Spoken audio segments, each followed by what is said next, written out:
Okay, so let's get started. So we're going to try and finish up grain boundaries, I think, today, if not just a tiny little bit on Wednesday. I did post the next set of notes on strengthening and the next reading, which is a chapter out of the book from Courtney, which is what I believe Professor Anderson used for mechanical behavior, or he used to use that book for mechanical behavior. But anyway, up there's a PDF of the chapter on strengthening to read. It's probably the best comprehensive treatment. There's some things in that chapter I don't like, and some notational things I don't like. But in general, the chapter is pretty good. So just a review, we started out by discussing a little bit about the structure of the polycrystal and what we can glean from micrographs that looked at a dislocation model for small angle grain boundaries. What happens to the dislocation structure as we increase the angle or add a tilt component to it. We talked about what crystal orientations are. We defined a misorientation as the rotation that moves one crystal lattice into coincidence with another crystal lattice, and said that even if the texture of the polycrystal is random, meaning that there's no preferential orientation, that all orientations are equally likelihood, the misorientation distribution is not at all uniform. Right? And that low angle grain boundaries are relatively rare compared to general high angle grain boundaries, and that for cubics, because of the crystal symmetry, the greatest misorientation you can get is about 63 degrees. Right? That we need there's 5 degrees of freedom associated with a grain boundary, and then we showed that the stress field due to a grain boundary is significantly less than the stress field of a single dislocation, so that in a well-annealed polycrystal, we can say that the interiors of all the grains are stress-free, right? That there's no long-range stress fields associated with the structure of the crystal. So one thing that I didn't mention, that in hindsight when I was looking back at these notes for today, why is the fact that the interior of the grain is relatively stress-free, what does that allow us to do? Right. Any of the grad students in here work with Professor Wong? Right. When you studied grain growth in transformation and kinetics, when you read that bit in Porter and Easterling, did stress or mechanical energy enter into the thermodynamics at all?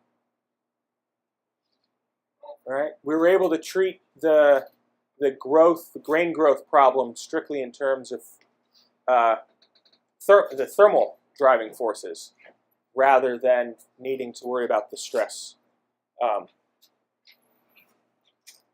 stress in there. We'll talk a little bit more about that when we get to grain growth in this. Okay, so then we stopped right at this bit about the energy of a grain boundary, right? And so remember, if we think about our dislocation model, at the interface, atoms are perturbed from their equilibrium positions, right? So anytime you have that distortion where atoms are not where they would want to be, right, you have a strain, right? And anytime you have an elastic strain, there is an energy penalty you have to pay that, right? If you compress a spring a little bit, there's an potential energy that is released when you let go of the spring. The same way that we have displaced atoms, we have an energy of this interface, right? So how do we estimate what that is? And so there's some mathematics here, and honestly, the math and the derivation of this is not at all important, right? So don't spend a lot of time trying to necessarily understand each step in the notes or in the book. This is a spot where the Reed-Hill book does not do a particularly good job. If someone really is interested in working through all the derivation, you'll have to pick up Hirth and Lotha, the gigantic dislocation book, the new version, which is Hirth, Lotha, and Anderson, right? Co-authored by our department chair. So I'm going to work through the sort of a physical understanding of what we're doing without necessarily worrying about how the math falls out, because that's not, in my mind, it's not super important. So let's start out by imagining two very long, infinitely long, parallel, small angle grain boundaries with dislocations of opposite sense. All right, we've got a boundary made of positive edges, and then we have a boundary made of negative edges. And they lie on the slip plane, same slip plane, right? So for each positive on this slip plane, we also have a negative over here, right? So if you were to bring these two interfaces together, they would annihilate each other completely, right? And let's also imagine that these are currently far enough apart that they don't interact with each other right now, right? They basically, the fields have decayed enough that there's no net interaction. So if we bring two of these together, right, close enough together that we're not going to let them annihilate, but we're going to bring them close enough together that their core distortions basically cancel each other out. Right? It's just a thought experiment, right? And so this alpha term here, this is a geometric fudge factor that depends on the core width of the material, the dislocation, all that. B is the Berger's vector. So some distance on the order of a Berger's vector apart from each other, right? And then you can imagine if we have these two dislocations, and then we separate them apart, and we record how much energy we have to put in to separate them, going from very close to infinitely far away, right? That's approximately going to be the interaction energy for this pair of dislocations, right? So if we do that just for one dislocation, right? Now let's do the same thing, except instead of just one dislocation,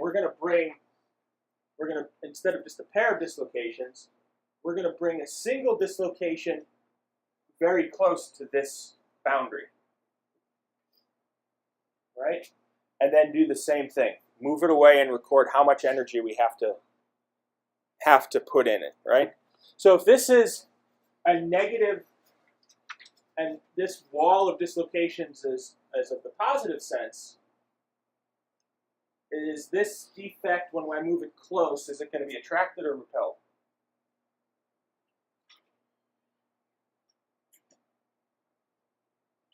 Attracted, right? They're opposite signs, right? And the force on that is basically just the Pech-Kohler force. Right? So that's going to be the shear stress of the dislocation times the Berger's vector. The shear force of this wall of dislocations, right? So if we move this dislocation away, right, and we integrate over the force from our really small distance to infinitely away, that gives us the energy density of the boundary, right? So that's the energy per unit length. And then since that's per unit length, what we want to do, so here's just, this is where I said it's a little confusing in the book. So what the authors do is they make a substitution that's strictly for algebraic reasons, right? Just because it makes the integral work out nicer, without giving any real clear indication of why they do that. And they introduce this parameter eta that has no real physical meaning, right? You can see it's a factor of pi, the position, divided by the separation distance here, right? It's just a weird kludging of variables together to get an integral in a form that has a known solution from a lookup table, right? So don't try and read too much into the physical meaning of it, but we make this substitution, and this equation then has a solution. And if we divide the density per unit length by the number of the spacing between the dislocations, right? This gives us an energy for this grain boundary, right? And it has, again, sort of a nasty form that is not immediately physically obvious, but we can make assumptions, and if this is a small angle grain boundary, right, we get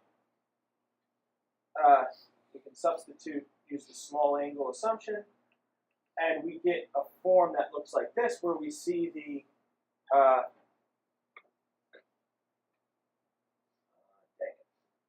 so everyone right now, make that squared. It should be GB squared on the top, right? Energy of the dislocation is always going to have GB squared. But you can see it's a function of the angle, right? It's a complicated function. It's not immediately obvious what this should look like, right? Again, the important thing is not that that it has a particular form, but it's that the grain boundary is a distortion, right? And any defect that gives you atomic distortions is going to have an energy penalty associated with it. Okay? So going back to the 50s, Shockley and Reed came up with an equation that's a very similar form.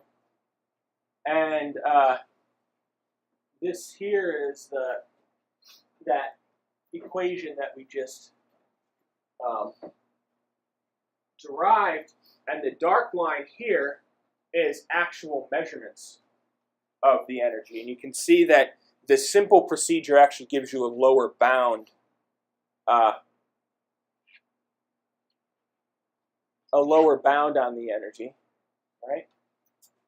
And of course, our analysis only considers pure tilt, right? So imagine if you add a twist component to that, right? You're going to add additional distortions. But why is this such a mess? Why do we have these cusps?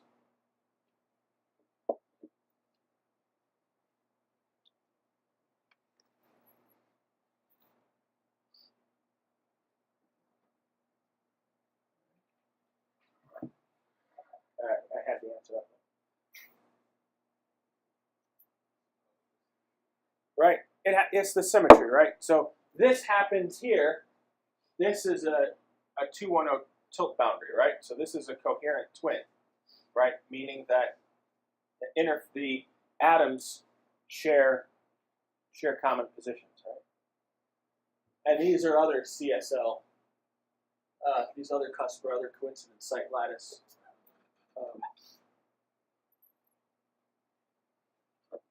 Lattice boundaries, right?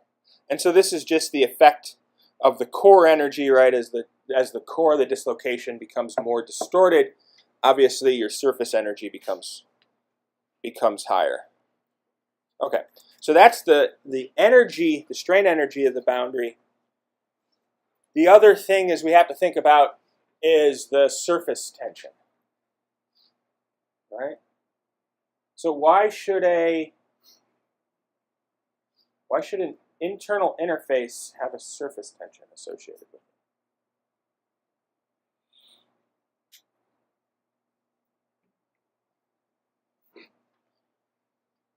Right? It's exactly analogous to the surface tension of a soap bubble. Right? You can think of that interface as a thin film, right? Instead of a thin film of soap separating two pockets of air, right? Those pockets of air exert an internal pressure. Right? The same way we have a thin membrane of defect, right? That separates two regions of perfect crystal. Those two crystals are also exerting a pressure on the interface, right? We have, and think about where that pressure sort of comes from. So the surface, not surface area, surface tension. You know, I read these things 1,000 times before I post them. And then I only find mistakes now. Okay, so the surface tension for low-angle grain boundaries is a function of angle, right? That makes sense, right? The more dislocations you have, right, the more energetic your defect structure is going to be. But then once you're at about a high-angle grain boundary, once you're about 15 degrees, the surface tension is going to be about constant. So this is something that's difficult to measure directly. What we can do, and I'll show the experiment in a little bit, is we can measure the surface tension of a free metal surface, right? If I make a free surface in air, right? We can do wetting type experiments and measure what that surface tension is, and then we can look at grain boundaries that intersect the surface to approximate what the surface tension of the grain boundary is, and we'll take a look at that. But anyway, so the surface tension of the free metal surface is about 20 times that of water, so pretty high, right? And then the grain boundaries are about 1/3 that of the free surface, right? So roughly 5 to 7 times greater than the surface tension of water, which has a pretty significant surface tension, as you know, by capillary effects. Okay. So this is where that 120 degree nonsense that we talked about from the, well, I shouldn't say nonsense, important stuff. The 120 degrees that we talked about on that very first slide comes in. That 120 degrees is a direct consequence of the surface tension, right? So if static equilibrium, if we're currently in a state of equilibrium, we're in a well-heeled metal, right? It's not too hard to calculate that the force pulling here is going to be related to the angle here, right? And if this is in equilibrium, if these three are all pulling with equal tension, right, it should be pretty clear that we're just going to divide our 360 by 3, right? And each of these junctions is going to be 120 degrees. Right? But the important thing to remember is these junctions are not fixed in space. They move by short-range diffusion. It's very easy for an atom to jump from one side of this interface to the other, right? And the rate of this movement increases exponentially with temperature. Right? Remember, mobility is Arrhenius with respect to the temperature. So while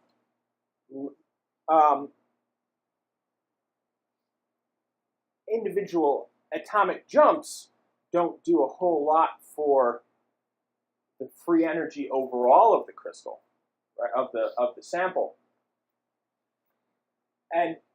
but we are going to be biased.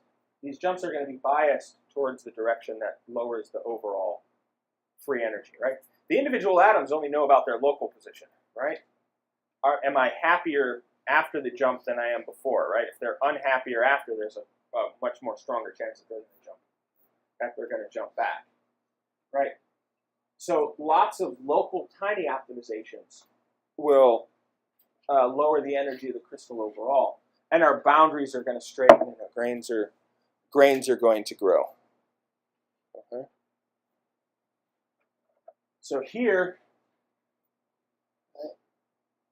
is an example of an unstable configuration, right? So two things could potentially happen here, right? We could, if all we're concerned about is equilibrium, we could make these all 90 degrees, right? That would do it. But it turns out it's actually easier, right? So if you think about the types of jumps that need to happen, right? These angles need to change pretty significantly, right? So you need to have a coordinated amount of diffusion here across this interface, right? And this interface to rotate this by a fairly significant amount. Or these two grains can separate like this, right? Which involves much less long-range sort of coordination, right? So this ends up being a lower energy structure, a much lower energy path to get to than making a stable 4-angle 90-degree jump. Right. So this always is what you can't see when I'm pointing at the screen. This always is sort of what tends to happen. Okay, so now this is the experiment where how we can measure the actual surface tension. Right? So if we take a polished surface, right, just like we do in metallography, and we have a grain boundary that comes up normal, orthogonal to that surface, and we just heat it. Right? Eventually, we get what's called grain boundary grooving. Right? We get this, remember the grain boundary is a planar defect, so it's not just a line, it extends right, the planar surface, and we get grooves that form at the surface along, right? And that's essentially a surface tension balance, right? The interface has a surface tension. This has a tension pulling down, right? You can think about a rope. If I have a rope this way, right, it takes essentially an infinite amount of force to maintain that rope perfectly horizontal, right? So it doesn't take a large downward force to cause a deflection, right? And the same thing is happening here. But we can look at the angles, right, and maintain in our equilibrium, and you can measure this angle and see that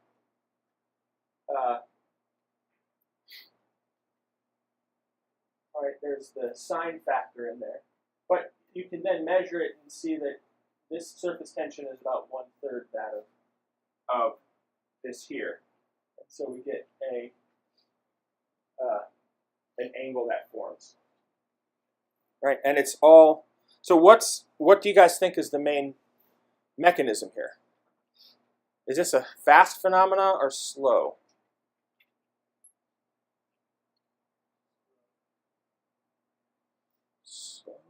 Slow, well, maybe I should ask that. So it's going to depend strongly on temperature, but is this going to be occur by a faster mechanism or a slower mechanism to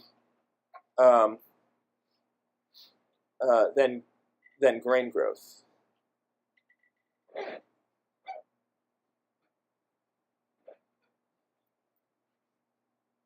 Why do you say faster?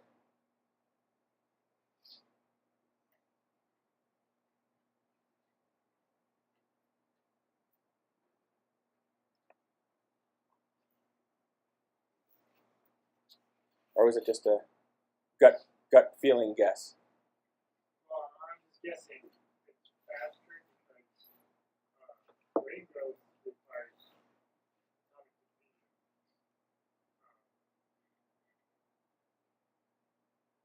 That would be also diffusion. This also requires diffusion. What kind of diffusion, though? Where is it? Is it bulk diffusion or is it? It's not exactly boundary, it's surface diffusion, right? So where atoms are moving across the surface, right? Whereas grain growth only requires short-range diffusion. It's going to be starting to stutter. It's going to be slower than grain growth, but faster than transformations that require long-range bulk diffusion. Right? So we can say sort of in the middle. Okay, so what about interfaces between phases? Right? So static equilibrium still holds, right?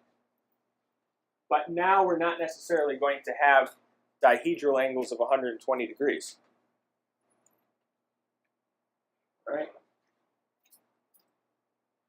So if you work out the math, right, you can see that as the surface energy ratio falls below 0.5, meaning that the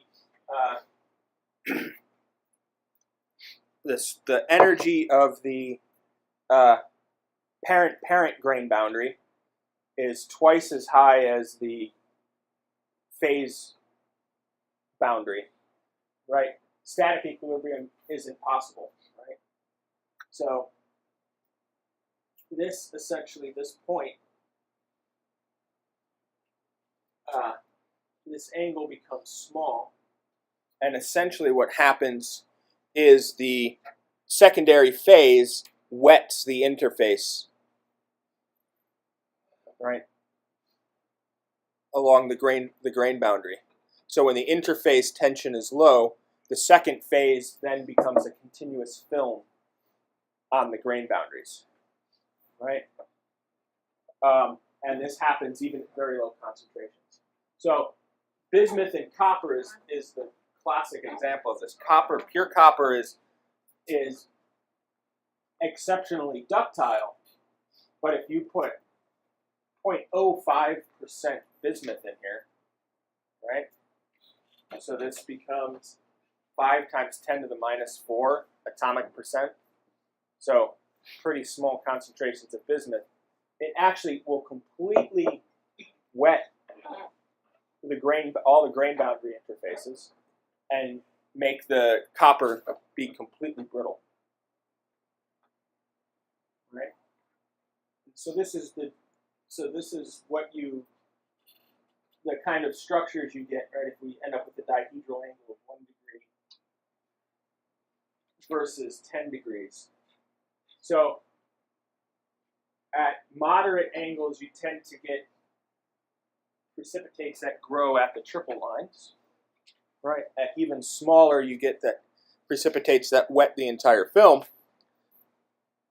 As your surface energies become more balanced, at small concentrations, you tend to get discrete particles that decorate the grain boundaries. This will be important when we talk about aluminum alloys. Certain alloys have beta phase, which precipitates on the grain boundaries like this and causes big problems with stress, corrosion, cracking. And the temperatures at which it does it are low enough that some alloys, the Navy is currently having a problem because they moved ships from the North Atlantic fleet down to tropical waters, and after 10 years of sitting in the tropical sun, now they're getting grain boundary beta sensitization in parts that were not expected just because the ambient temperature of sitting in the tropical sun is high enough to, over many years, to allow the growth to occur. Okay? So this is just, we'll talk more about this in strengthening, but the coherency, right? We have different types of interphase phase boundaries, right? We have a completely coherent interface. We have a large amount of misfit strain potentially associated with the boundary. If the distance gets, if the misfit is too high, we end up with a completely incoherent boundary. Or we can have a semi-coherent interface where we have a structure that looks a lot like a small angle grain boundary. We have sets of misfit dislocations that allow for a coherency. Okay. This is just an example from your reading of a semi-coherent phase interface.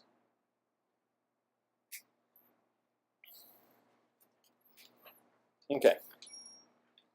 So the last thing I want to look at, 35 of 34. Okay. That's unusual. I'm not sure how. So I use LaTeX to put the notes together, and like all that's supposed to be handled automatically. But I knew I had one more slide there. Okay, so here we have, again, our 2D picture of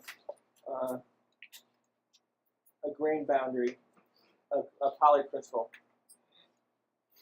And for years, right, this was all anyone ever saw of metals, right? So we had to try and learn a lot about the 3D structure from 2D images.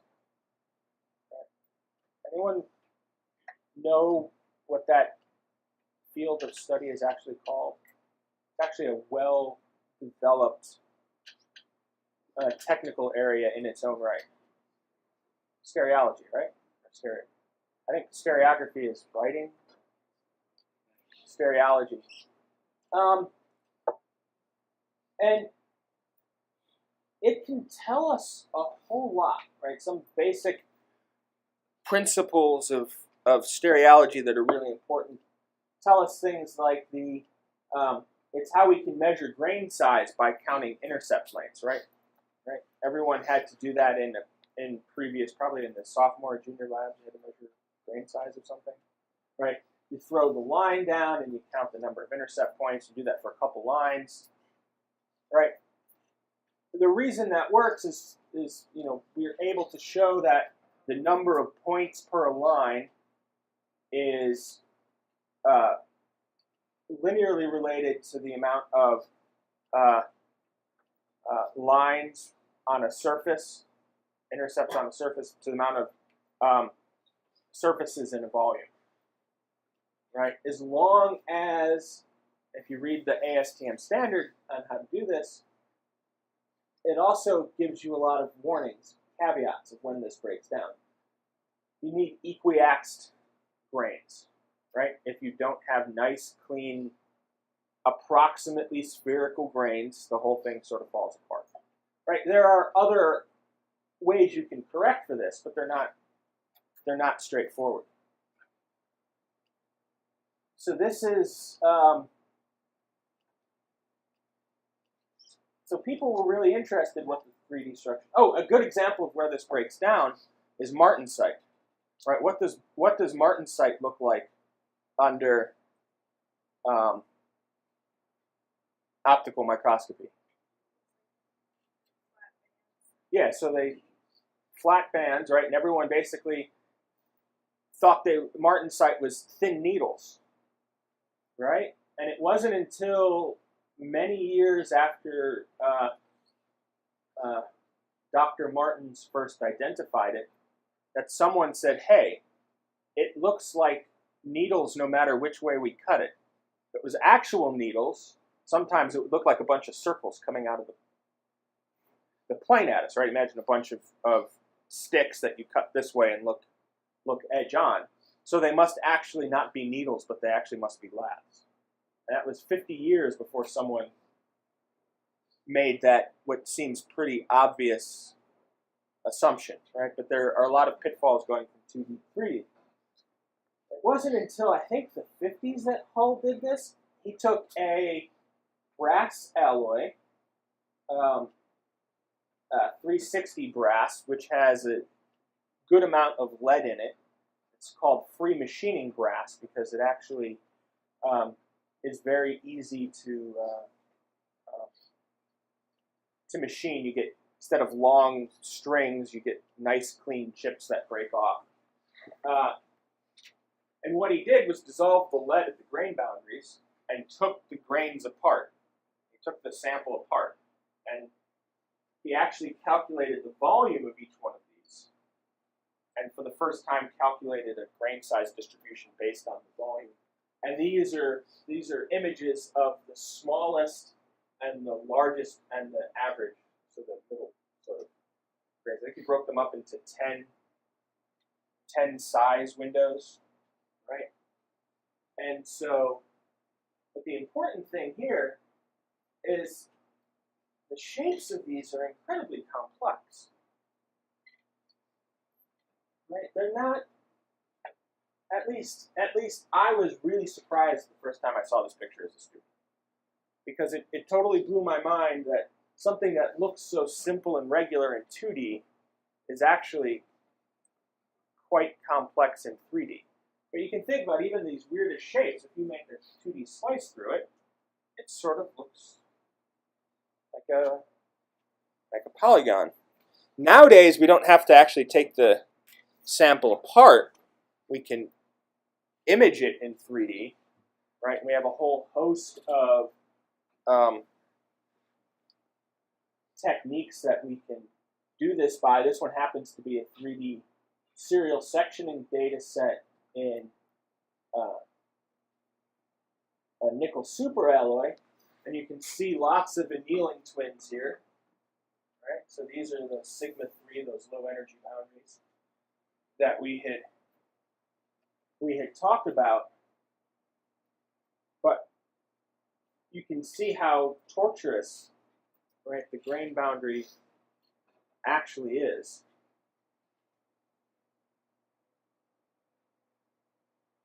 Right, and how complicated the shapes of these grains can be. So Professor Teresa Pollock at University of California, Santa Barbara, I just saw a fantastic talk from her at the Gordon Research Conference, where she's doing these very large 3D data sets and looking at networks of grains that are all related by these annealing twins.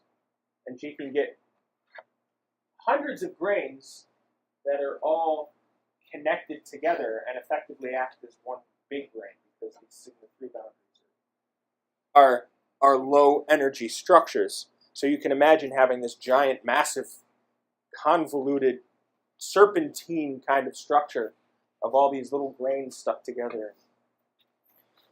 So don't get complacent in thinking about the 2D view of things, right? There's depths in 3D that we still have to probe, right? And our ability to image structures in 3D is really just starting, right?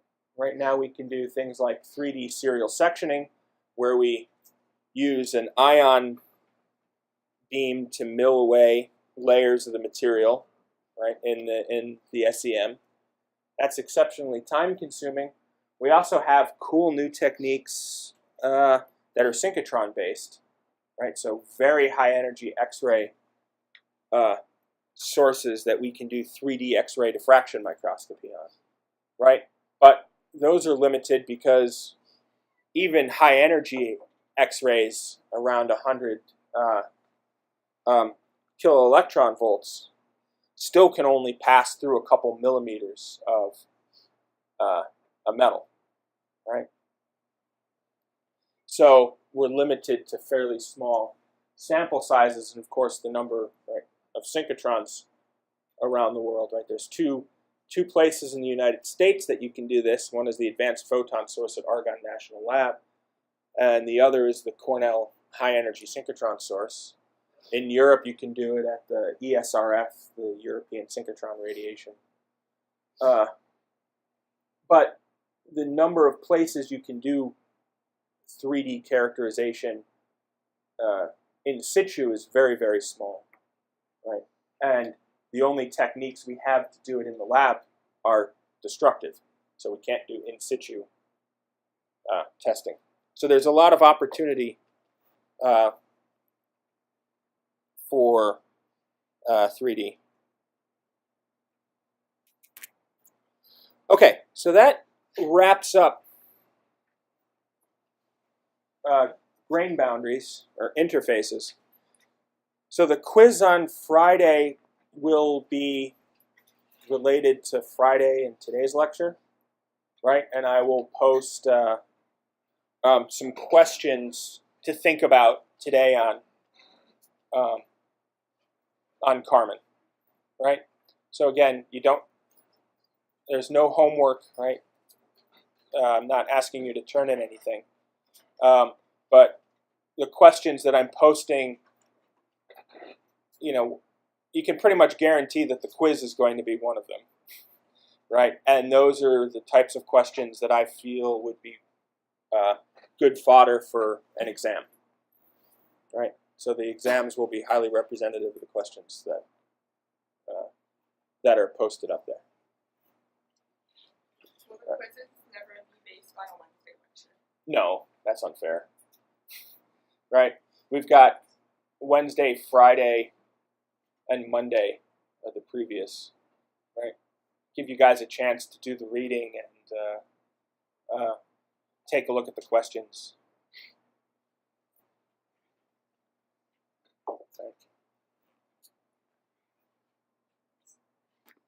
The quizzes are supposed to just be a diagnostic tool to make sure that everyone is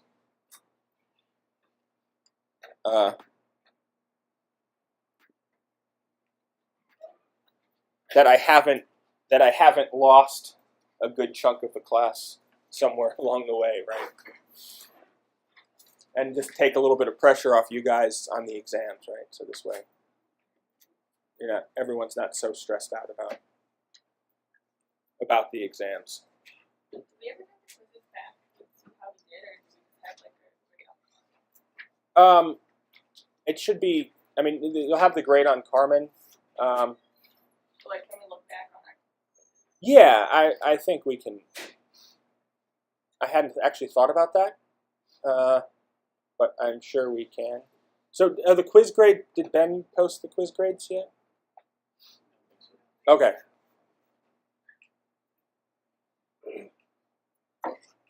So,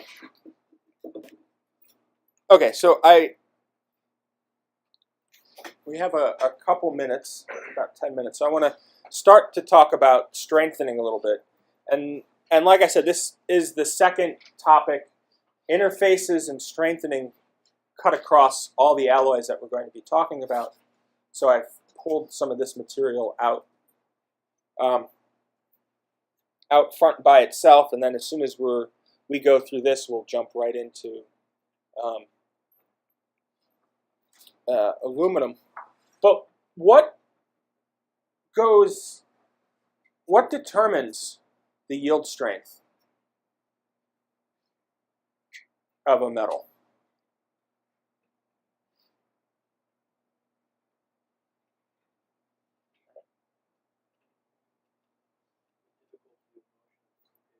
Difficulty of motion at dislocations, right? So what goes into that difficulty, right? We've got an intrinsic difficulty. What determines that?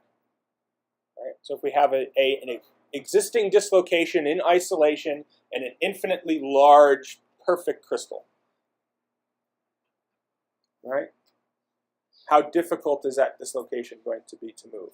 What determines that?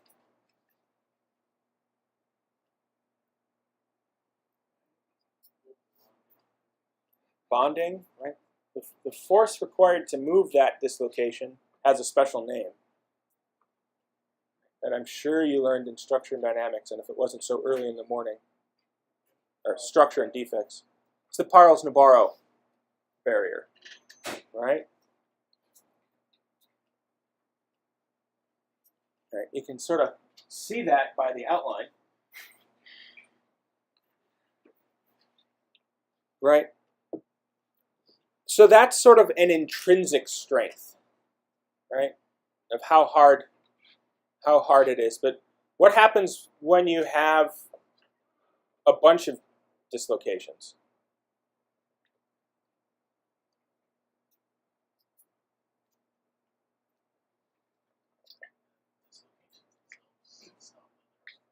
dislocations interact, right? And so that increases how hard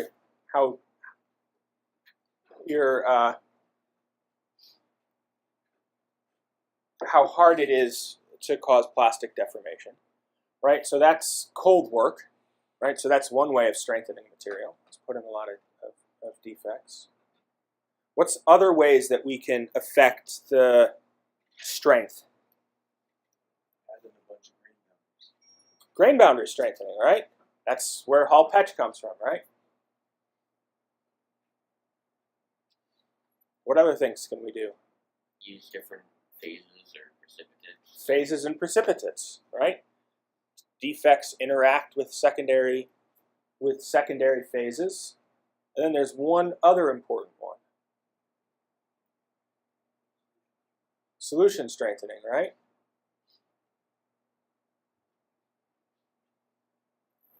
Right? So all different ways of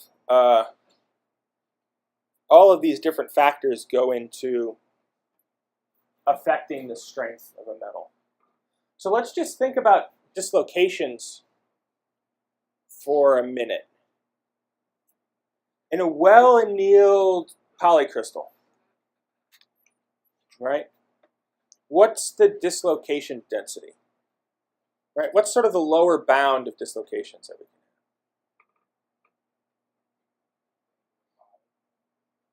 have? What are the units? So yeah, so right, I like to think in, let's think in SI units, right? So that would be, right? So the units for dislocation density is line length per volume, right? So that ends up being per meter squared, right? So about 10 to the 12th, right? 10 to the 12th per meter squared. What's the upper sort of limit? If I smash the heck out of something, right? What can I get?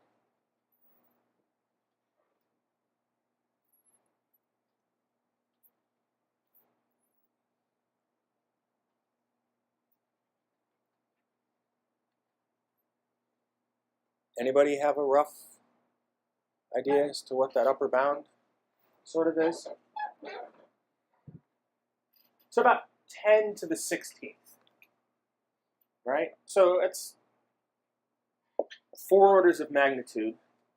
Let's try and put these numbers into perspective.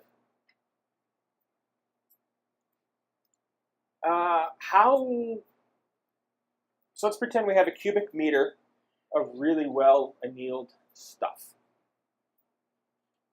How long would it take a photon to transverse all of the dislocation lines? How far is 10 to the 12th meters?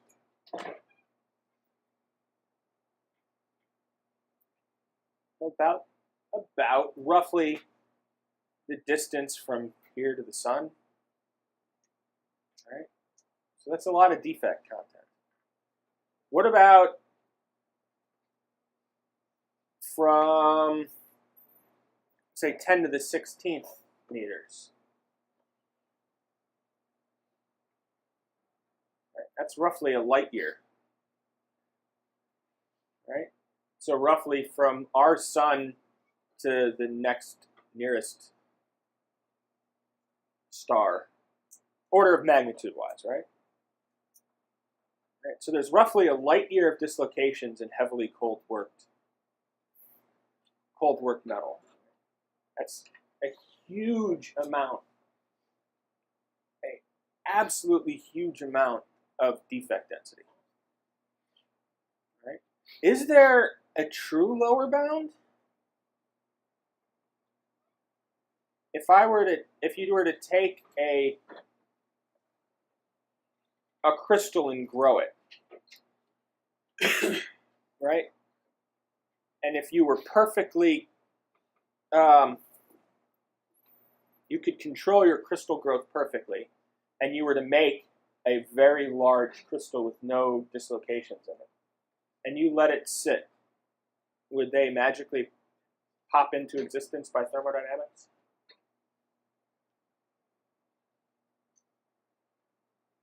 What about vacancies?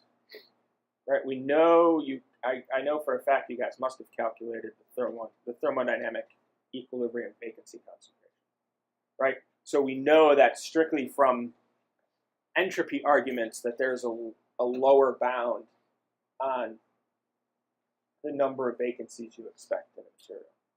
What about dislocations? Is there an actual lower bound?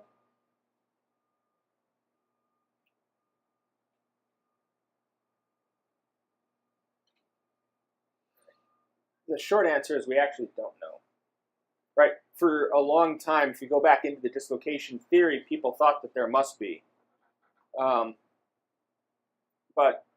it's never really been settled, and people seem to get better at making larger and larger crystals with absolutely no defects in them. So theory suggests that there may be, but we seem to be able to get around it if there isn't. Or the kinetics of their formation is so slow that it doesn't matter because you're always frustrated. And if there is an actual equilibrium composition, it'll take geological time before you actually get there. Right. So we're, instead of hopping into start something new just for a second, we'll stop there for today. Wednesday and Friday we'll go through strengthening, and then next Monday into the alloy systems.